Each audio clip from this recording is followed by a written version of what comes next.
যাও ব্রাহ্মণ, তুমি এই ফল তোমার স্ত্রীকে খাইয়ে দেবে।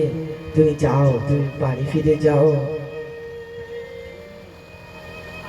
আর সাধক মশাই বলছেন কি, ও ব্রাহ্মণ, তুমি 1 বছর তা কৃষ্ণ নাম জপ করবে, হরি নাম জপ করবে, এই মধুর নাম জপ করবে, কৃষ্ণ নাম জপ করবে, হরি সেবা করাবে, ব্রাহ্মণ সেবা করাবে, সাধক সেবা করাবে। বিহার যজ্ঞ বলে, ব্রাহ্মণ সাধক মশাই, আমি তো এই ধরাধামে মৃত্যুকে ঘরণ করতে এসেছিলাম।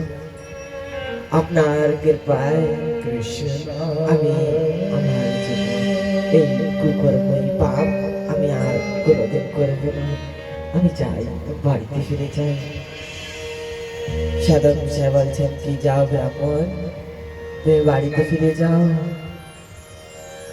আর সাধক মশাই গভীর জঙ্গলে থেকে ছুটে যাচ্ছেন, কৃষ্ণ নাম জপ করতে করতে, হরি নাম জপ করতে করতে, আর বলছেন হরে কৃষ্ণ